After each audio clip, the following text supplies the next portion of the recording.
Thank you, everybody. First, you should know I prepared 87 slides for this presentation. But my wife, Barbara, said, Jim, too much. So I've cut it down to about 9. How's that? Like many other members of our board, and there are 19 right now, most of us, I think all but perhaps one, has personally experienced FSH either themselves or through their families. FSH has devastated my family in taking our son at age 23, and it's impaired my wife's mobility significantly. So, like all of you, we're really interested in putting this disease to bed. So, first of all, let me just say that any results that we've had have really been led also by Nancy, who has done a tremendous job over these 5 years and really helping us grow financially. And Nancy is the impetus behind all of this. And our committee is as well. And we have a great committee. We have several members of the committee here. At the end of my remarks, I'll ask them to stand, so you might get a chance to meet them and talk with them. And tomorrow afternoon, we are having a meeting, a breakout on development, if any of you are so interested as to want to know more.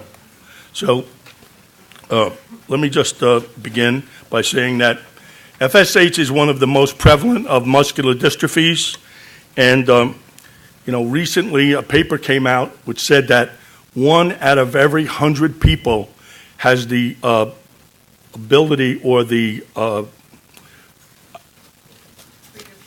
predisposition, thanks Nancy, to FSHD. So 1 out of 100 could be predisposed to having it. So that, I think, is an important fact that you should all know. Now, what is our mission? Essentially, we're dedicated to finding treatments for patients and a cure for FSHD. That's what we were established for back in 1999. You've met some of the members of the researchers who are here. We also have a very vigorous scientific advisory board, and I think our chairman, Bill Lewis, spoke about that. What he didn't tell you was that he's one of the foremost neurosurgeons in the country, if not in the world. So he's a very modest guy, but he's been a tremendous leader for us as well. So Bill and a number of other doctors are on our SAB. It's about 13 of them. And let me just point out that I'll give you some information about some of them. All their bios are on our website, so you can go and take a look. But essentially what you have is, people like David Hausman is the chair of the SAB, and he's associated with Only Research, and he does that in New Mexico at Michael Alther is also at Los Alamos, and he is responsible for strictly doing research on FSH. Dr. Louis Kunkel, he's a pioneer in genetics, and he was the discoverer of the Duchenne gene. He's involved in a project right now, which Dr. Lewis was telling me about, where they were looking at, they have these little fish, zebrafish. How many people have seen a zebrafish? So these little zebrafish, apparently, the genetics can be changed in one day, where it takes maybe a year to do that in a mouse. So they're working on that. Dr. Kunkel and his associates are working on that. And that's kind of exciting, because that can help propel how we get a better mouse and how we move this science forward. And also we have the society has helped establish the Wellstone Institute, as you previously were told. Well, the truth of it is that, after there was a point where the society needed more space. So Dan had the idea of moving into the BBRI, which is the Boston Biomedical Research Institute, and Dan moved in there with our little staff, and before you know it, he was pestering those folks to look at FSH, and they decided to look at it, and they applied for a Wellstone grant, and they received it. So now the Wellstone in Boston is totally dedicated to FSH research, and that's a result of your society, our work in putting that together. So Dan Perez deserves a lot of credit for that. Tomorrow you're going to hear from Dr. Catherine Wagner. She's also a member of our SAB. So we have really renowned scientists helping us pick the best research. And because of that, we've been involved in, at some point, in all the research that you heard about this morning. And we not only fund, mainstream research, but we also fund hypotheses that we feel are promising. So our SAB is a very important part of what we do. And so far, we funded over $3.5 million in grants. Education and outreach is also one of our missions, and that's for patients and families like yourselves. And if you have a question, you can reach out to the society. And we have peers who can help people understand the disease, what they're going through, what they've experienced. And we also have lots of other material and advice that we can provide. Government is very important to us because funding, we can't do all the funding ourselves. And every year, the society lobbies. We have a lobbyist who helps us with various bills and funding. We get a number of Congress people to support certain measures that will benefit FSH. And also, as you know, we speak to the people at the National Institute for Health quite often in trying to get a bigger share of their budget for FSH. In the industry, as I mentioned before, BBRI became the Wellstone Institute due to our efforts. We have relationships with drug companies, sponsors that you see, and others. There's a gentleman from Novartis who's a senior person on our board who helps us guide us through what's important in terms of clinical trials and things like that when we get to that point. So we're covering all the bases: patients, families, government, industry. And when you do that, it results in increased research and also results in, possibly getting us to this point of drug trials. So that's what we're looking for. This is our mission going forward. Now, this is something we're all very proud of.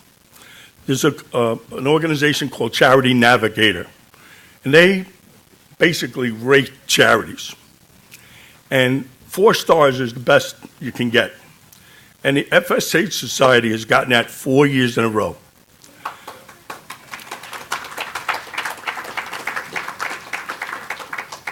Only 10% of charities get that designation, okay?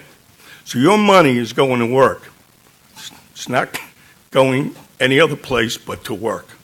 And you need to know that. You can read what that says, but it says essentially that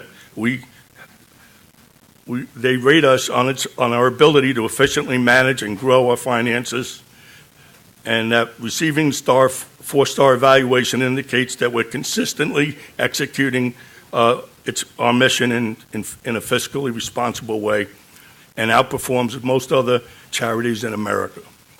The exceptional designation from Charity Navigator differentiates the FSH Society from its peers and demonstrates to the public that it's worthy of your trust. And I can tell you as a board member, we go over the budgets. They're submitted to us. They're worked on by the Finance Committee and our Executive Director and our CEO. And we're really very lean. We only have like 2.5 people working in Boston. So, and we need more. We do need more because there's a lot more goals that we have to achieve. But all this has been accomplished by very few people. And I should add that Carol Perez had a big part in this, when she was with us. And unfortunately, she passed away earlier this year. But we're your advocates. Dan Perez, years ago, with his father, took his wheelchair and went down the halls of Congress. And what he told the congressman was, muscular dystrophy is not getting enough funding. We need, all the funding for muscular dystrophy, none of it's going to FSH. So they came up with the Muscular Dystrophy Care Act, which got the NIH to expand the number of muscular dystrophies that it was funding. And this afternoon, somebody mentioned MDA. MDA does help a little. To my knowledge, this year, MDA gave $1 million to FSH research. So out of the many millions that they develop, very little is going to FSH. That's not a criticism of them. We're very happy that they're giving us some money. But the point is, we have to raise our own money if we want to make this happen. So NIH funding. Back in 2000, NIH funded $400,000 for FSH. $400,000. Today, $6 million. So that's, again, due to the efforts of the FSH Society. But Dan wrote to them this year, and he asked for $12 million. Now, we know there's a lot of issues in Washington, but we're just trying to get a big piece of that pot. And, for the benefit of all the people here and all the other people who aren't here, who should be here. So, society itself has raised over $3.5 million in grants over the years, and that continues to grow. And I have to tell you that the grants are really closely scrutinized by the SAB, and then they monitor the progress, and then it comes back to the board to reapprove these every year. So we're really looking at what work the scientists are doing and what the efficacy of those efforts turn out to be.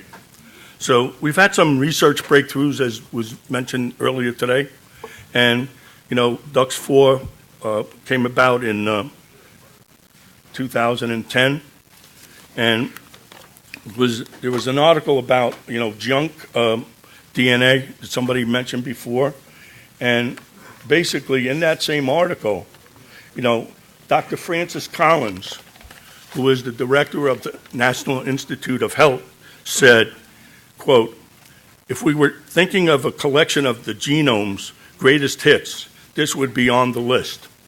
Okay, so again, we helped fund this work. We also found in 2011 there was some reversal of FSHD in mice, which you heard about this morning.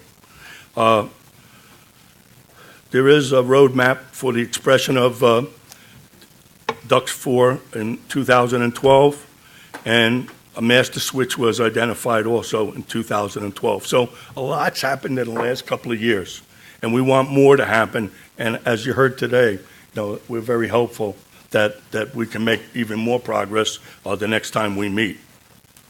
So you can all help us. How can you do that? Certainly by your current donations, which are very important to the society.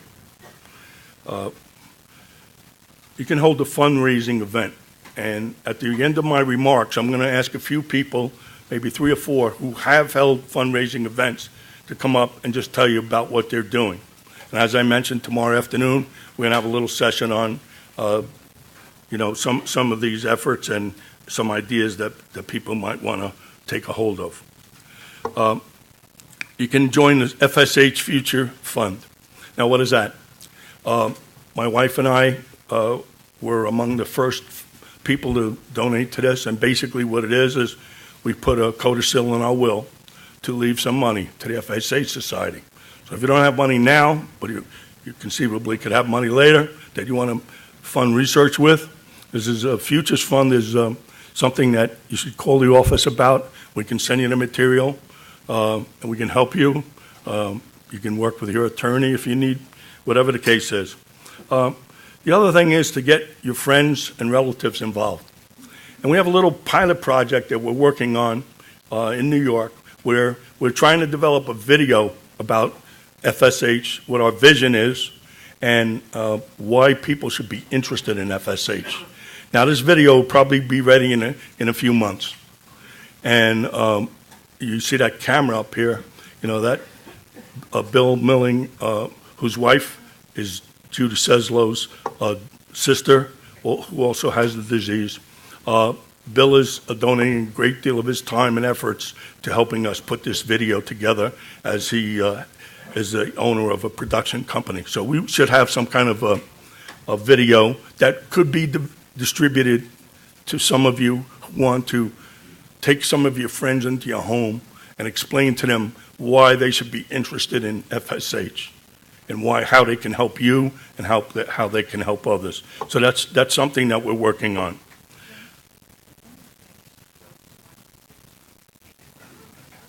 Sure. So you can also assist in our work by volunteering. So 5 years ago, Dan Perez, I was at a meeting in Boston. Dan Perez says, listen, we're working hard, but we need more help. So what do? Do you sit there and say, okay, the guy needs more help?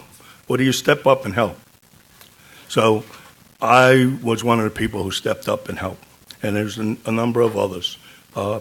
So think about it. If you can contribute to the society in terms of your time and your efforts and your expertise, we'd love to have it. I can tell you that the board members donate more than a couple of $100,000 a year just in their time, as they would be compensated if they were in private practice. So we need your help. We run very lean, and we'd be happy to hear from you. So if you give us money, if you get your friends to help, if you get your relatives involved, if you get involved with the Futures Fund and all of this, what does it mean? Okay? It means that, we're fighting for a treatment for FSH. And that could be the result of your efforts and our efforts. We're hopefully going to have a cure. And, in order to have drugs, you need to have clinical trials. And that also takes a lot of money. That takes a lot of commitment by a drug company to make that happen. So, as you heard today, there is some correlation between some of the work that's being done for FSH and also cancer and possibly diabetes. So this isn't something that only people for FSH have to think about. It has broader impact in our whole society. So these are some of the reasons why maybe your friends and relatives might be interested in helping you and also helping themselves and others. So basically, we would hope that you would help us with your personal support, which is essential.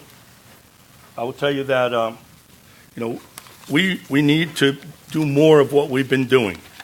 We need to definitely increase our level of commitment and outreach to our patients. We need to be more involved with government. We need to fund more research. And simply stated, we need to conquer this disease and be advocates and supporters of the afflicted. So, basically,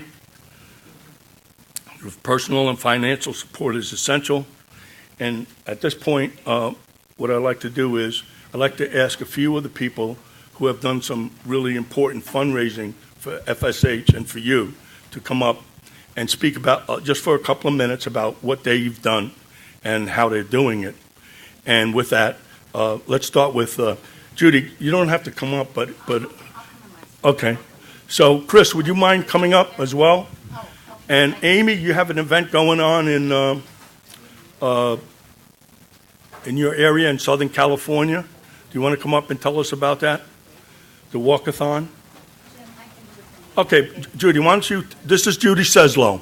And Judy Seslow has a group in New York, which I'm proud to say that I'm one of the members. Jim is part of it. And Judy's group has raised, I would say, over $500,000 the last 3 or 4 years. So she can give you an idea of what is possible. So Judy? We raised more than that, I'm proud to say. And we had a very fortunate meeting in New York that got a lot of FSHers together. Once we met one another, we embarked on this concert series in New York, and all I can say is don't be afraid to ask your family and friends, your employers, anybody you know involved in corporations. What I have learned is that people want to help. And just think about yourselves. If you could help someone who was a friend or a family member, you would want to do it too. And people want to help us. And so that is what enabled me to get over my shyness and undisposition to ask for the help of others, because I know they want to help. And we have done amazing things.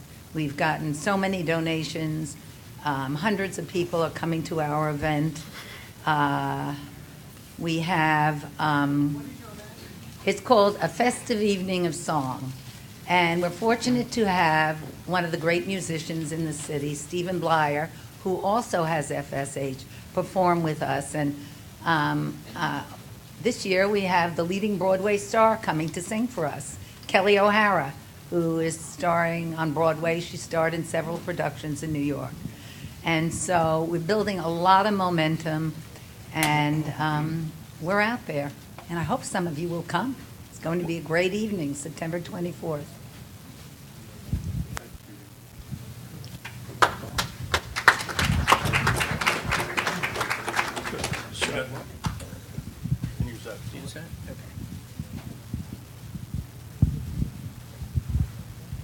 Thanks, Jim. My name's Chris Stenman, and 2 years ago when we had the conference out in Las Vegas, we did a little talk on fundraising, and some of you may have already heard about our event. But this past April, we held the 14th annual Friends Supporting Hope fundraiser for the FSH Society. And it was a huge success. We raised over $38,000 for the society.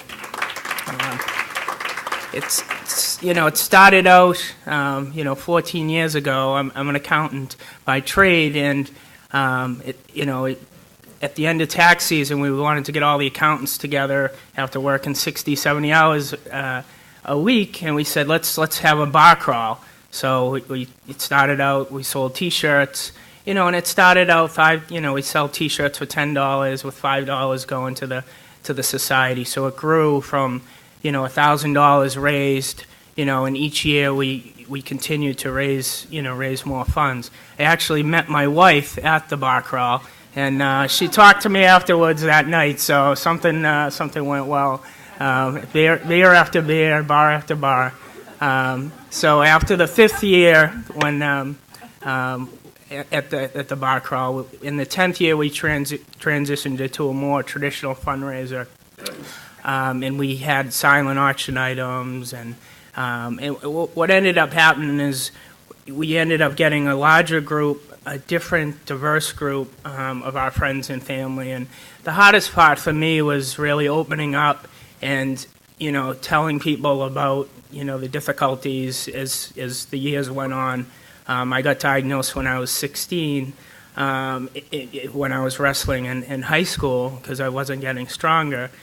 But people didn't really understand that until a little bit later in life. As I got into my 30s and started to have more difficulty walking, and now with the foot drop, that's where it's getting, harder and harder to with my mobility. But the one thing I think that I realized through this whole thing is the more I talk about it and tell other people about it, it's easier for them as well. And that's, through the whole, holding the fundraisers that we've had a little, part where it's not just the fundraising aspect and having a fun night out, it's also the education. So what we've done each year over the last 4 years is we've had, a little presentation from one of the scientists from BBRI came last year and kind of talked briefly about the research that they were doing, so people would be educated as well.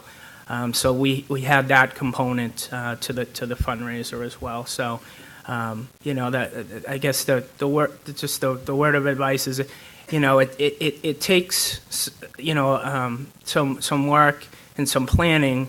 But what we realize too is we have a group of about 20 of us now on the planning committee. And a lot of us, if you're thinking about doing the fundraiser, please email us. If we have the group in New York, and there's some other groups. We have a lot of good templates that we can help you with as well, so that you're not overwhelmed. We don't want people having to create the wheel.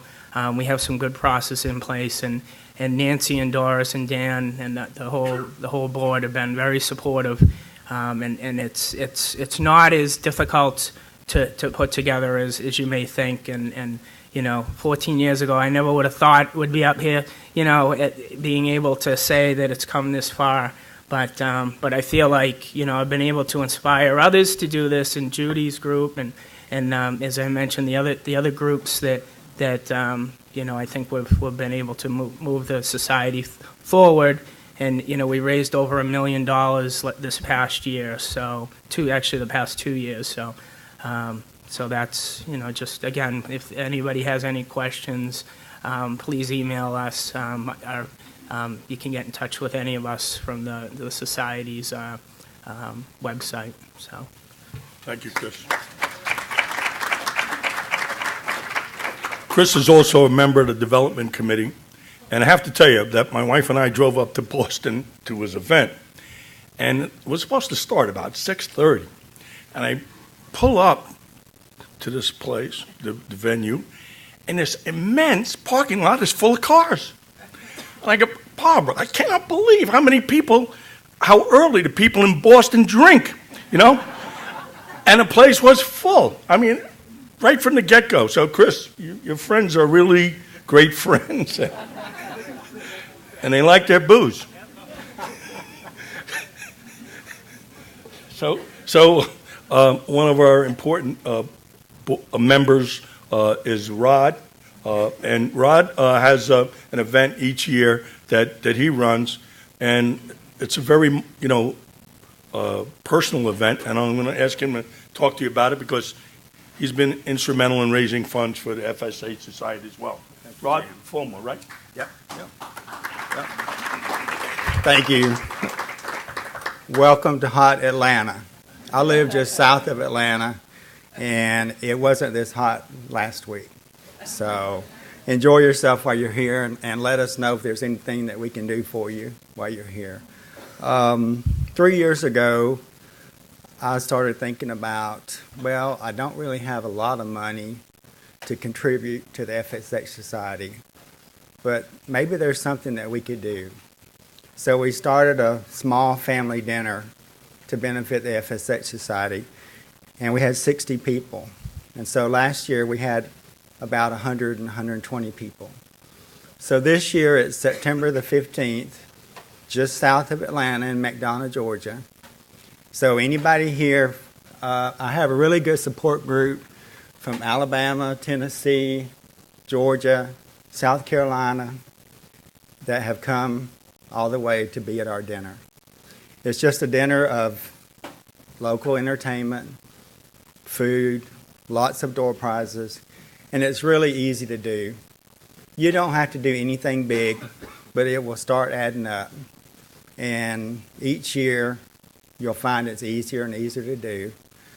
The support that you get from the FSH Society is amazing. When Nancy told me she was retiring, I thought, how am I going to do my dinner without Nancy?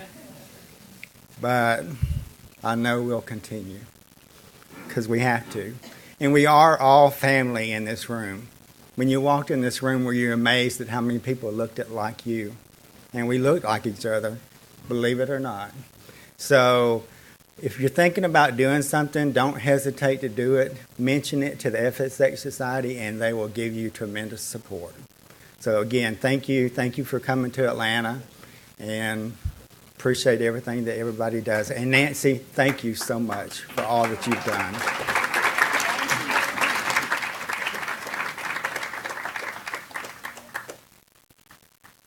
Can you imagine starting out with a few people, ending up with a dinner, 160 people from all over the South? Rod, thank you so much. So Amy Beckier has an event that she's holding in Southern California coming up this fall, right? October. So Amy's going to tell you what she does, and perhaps that's something you might want to consider. To add to what these fine gentlemen have said, one of the very important things for myself was that we have to help ourselves. We really cannot expect other people to want to open up their pocketbooks, their hearts, and their time unless we do something of the same. If we want to convince them that this is an important disease, not just for us, but for many other diseases as well, we have to wear that belief. So that was how this came about for our fundraiser, and I really cannot talk about fundraising without mentioning my co-chair, Mimi Garcia, who's sitting right over there, the pretty little blonde. Mimi, I didn't know this, but Mimi actually targeted me several years ago at an FSH conference that we were at, and she sat next to me, and I thought this was an accident. She's from Southern California, but I'm in San Diego. She's in Calabasas. It's about a 4-hour distance. And she kept saying, we have to do something. We have to do something. We cannot sit here. And with that, we agreed. And I came up with the motto, which I live. We can no longer sit and cope. We must get active and hope. We have to be our own advocates and get off our duff. And if we believe in ourselves, other people will believe in us too. And as Judy said, her way of overcoming shyness, I pretty much do the same thing. I tell myself that this is bigger than me. I'm only an instrument to talk to people about the fundraising and what the fundraising means. The dollars mean potential cures.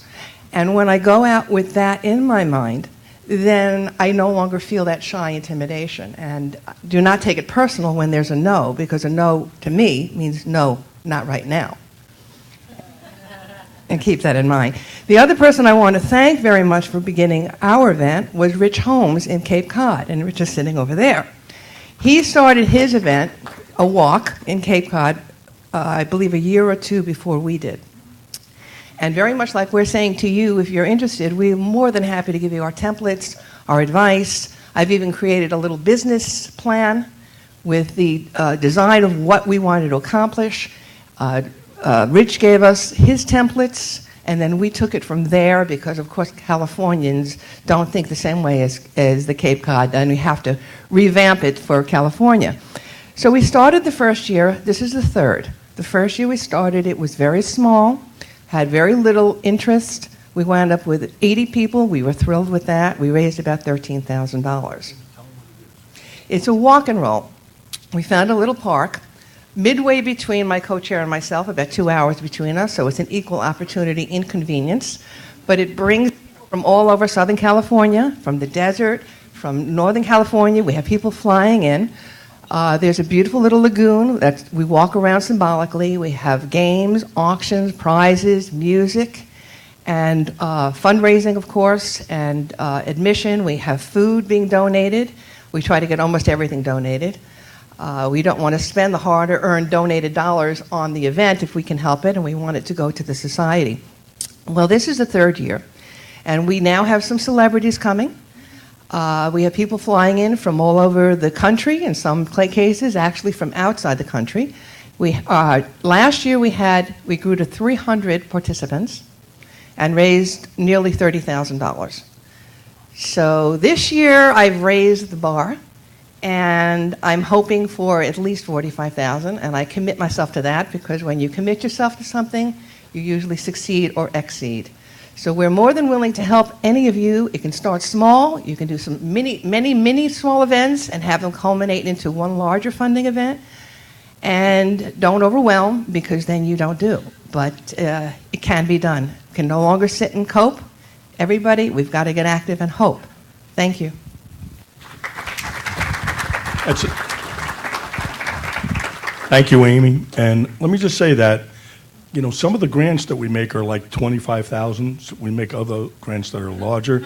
And, you know, these grants are usually made over a number of years. So like 25 or 50,000 a year for 2 or 3 years, or whatever the case is, to certain researchers. So Amy, if she raises 45,000, will probably fund research for some of our scientists for 1 or 2 years. So that will definitely contribute.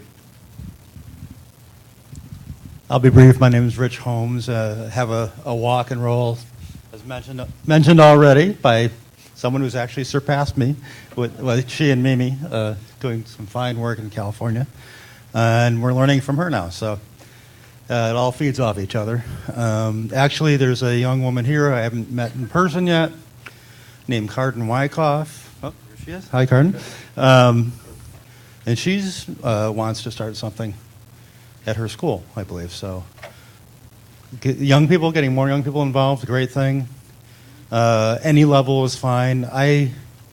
Once, a couple of years after doing a walk, I didn't even ask them to do this, but a couple of coworkers just said, we're going to do a bake sale at our company. We're talking about 200 people probably in this building.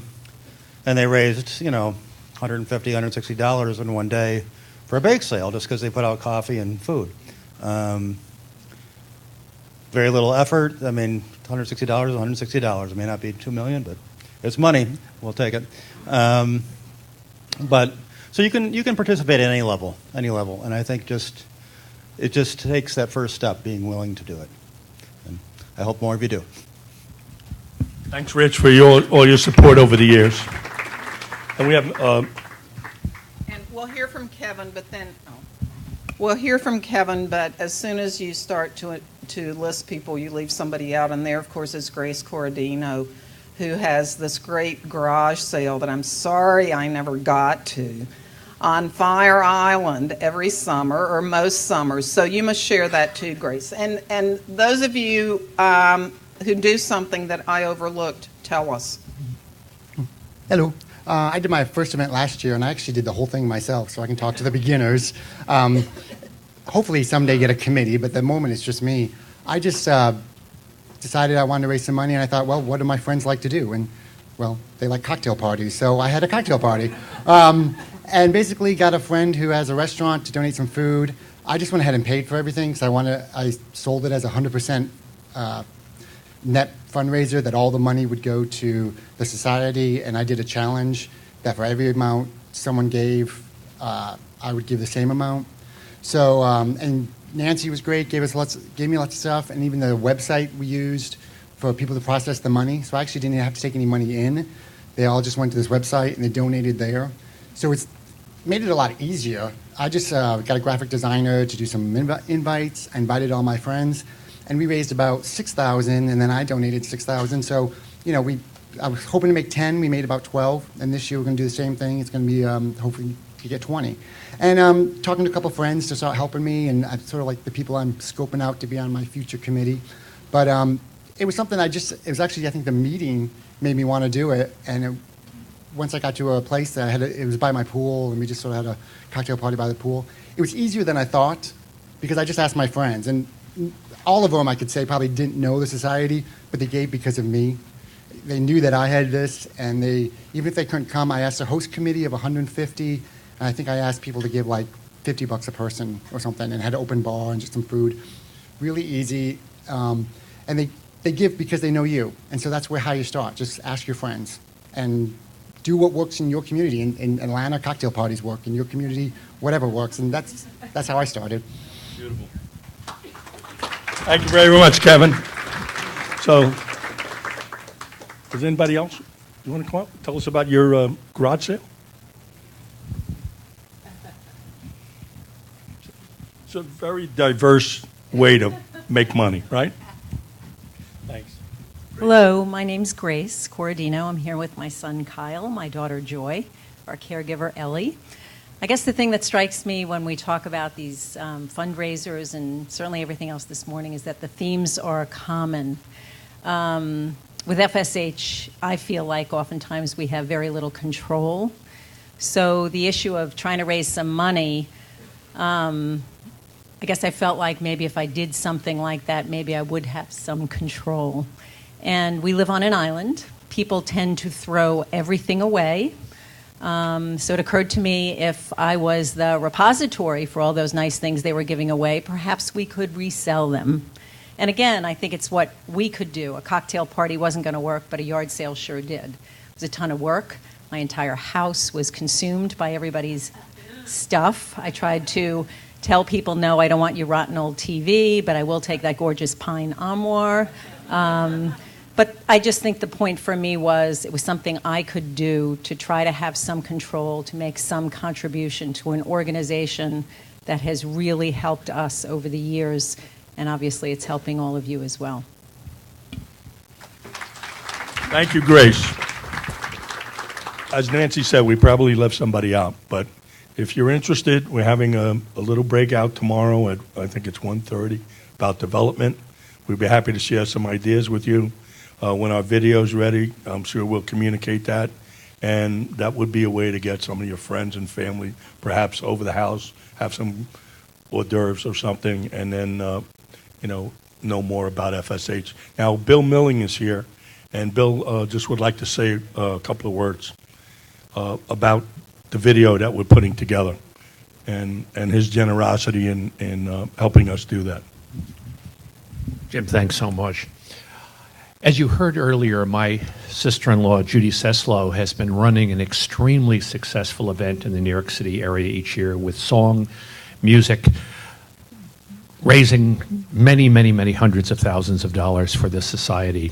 And the star of this, Stephen Blyer, and this year Kelly O'Hara, have agreed to be in a video to help raise awareness for FSH as well as to raise perhaps some additional money for it. And in speaking with Stephen and in him explaining to me why he was so motivated to help in this way, he said to me, Bill, I don't live in hope for a cure for FSH. Hope is the booby prize. I live in the expectation that we will make a breakthrough, that we will be successful, and we will be successful soon. And with the help of people like yourselves, with an organization, with getting together and not just sit and dream about some future free of FSH, that we get together and be active, that we have a plan, that we move ahead in a concerted effort to do something together, then we'll have a result. He said, Bill, I fully expect to get out of this chair. This is not for sons and daughters and future generations. It's for now, if we act now. So Stephen is acting now. And Stephen inspired me to think beyond this video that I've been asked to do for the FSH Society, as I'm aware that video on the web is such a potent tool. What I would love to do would be to hear from you folks, not only in the New York City area, but perhaps by submissions from web camera or camera phones or whatever else. I'd love to get video from you in 3 important areas. One, from any of the researchers here today or anyone who knows any others, as to what's the cutting edge, what's the bleeding edge of technology in getting ahead to find a successful treatment for FSH. I mean, this is a yearly event. I would love to have a steady stream of viable, important information out there for people to go to a website to find. Secondly, I would love to hear these techniques that each of you have come up here and told us to raise a few dollars or a few $100,000. What did you do that was successful? How can others copy that plan in their own place and move ahead to raise money?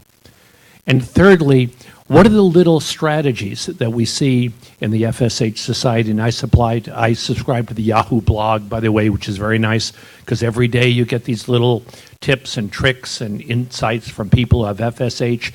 What's the best way to deal with a motorized wheelchair, or get it on a plane, or do this or do that? All of this video I would love to gather and put up regularly on a video blog so that we can all move forward, all have a cure, and not win the booby prize. Thank you. Oh, and I have business cards here. If any of you in New York, I'd love you to contact me. I have a studio in New York. If you want to come, I'd squeeze you in and video you there, or perhaps send one of my crews out to where you are to get you on video. And please submit something to me over the web or whatever else, and we'll put it up for you. Thanks again. Thank you, Bill. Okay, so we have a lot going on. We have a lot of work to do. We need a lot of support. Thank you very much.